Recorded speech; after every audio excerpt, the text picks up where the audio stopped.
Kalau kita lihat perkembangan apologet saat ini, terutama Protestan dan Katolik hari ini semakin memanas, terutama dengan terjadinya perdebatan atau acara debat antara Pendeta Mel Atok dan Romo Cafe. Memang dua tokoh ini cukup keras ya di dalam sosial media mereka menyuarakan apa yang mereka percayai. Romo Cafe dengan Katoliknya dan Mel Atok dengan Protestan atau karismatiknya. Nah, kali ini saya akan meng-highlight satu hal saja, yaitu pertanyaan Romo Cafe kepada Mel Atok bahwa siapakah otoritas yang menentukan kanon Alkitab, nah, terutama dalam Perjanjian Baru ya, ada 27 kitab. Nah, dengan kata lain, Romo Cafe ini mau menyatakan bahwa Alkitab itu merupakan produk dari gereja, produk dari magisterium. Ya, karena itu mereka atau Katolik itu memiliki 3 otoritas. Yang pertama itu adalah magisterium, lalu yang kedua itu Alkitab, lalu yang ketiga itu adalah tradisi suci.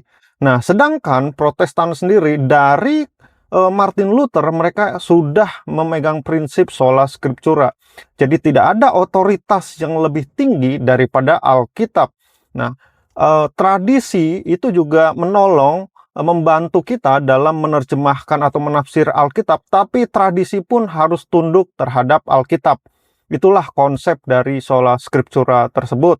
Nah, jadi pernyataan dari Romo Cafe ini ingin mengatakan bahwa Alkitab ini adalah produk dari gereja. Artinya, sebenarnya orang Kristen itu tidak boleh lepas dari magisterium, dari otoritas gereja ini. Nah, tapi kalau menurut saya bahwa ya ini bicara soal ayam dan telur, mana yang duluan? Gereja duluan atau Alkitab duluan? Nah, tapi kalau saya lebih mau melihat bahwa gereja itu seperti tukang perhiasan yang menilai Alkitab itu murni, yang menilai perhiasan itu murni atau tidak. Nah, jadi sama seperti tukang perhiasan, mereka itu menilai emasnya murni atau tidak.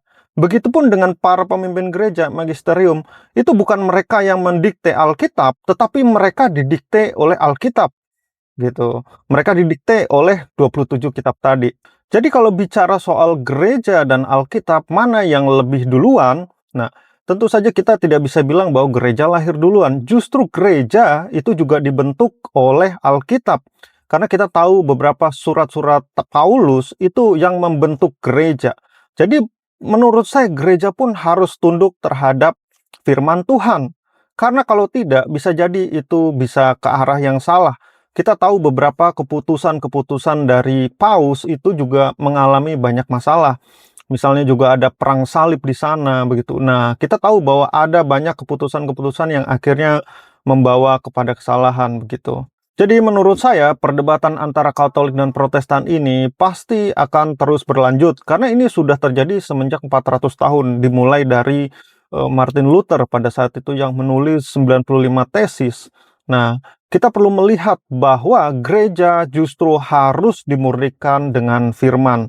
Nah, menurut saya adalah seperti itu, bukan yang gereja menentukan hal-hal yang di luar dari firman. Nah, itu menurut pendapat saya. Bagaimana menurut pendapat teman-teman? Bisa tulis di kolom komentar.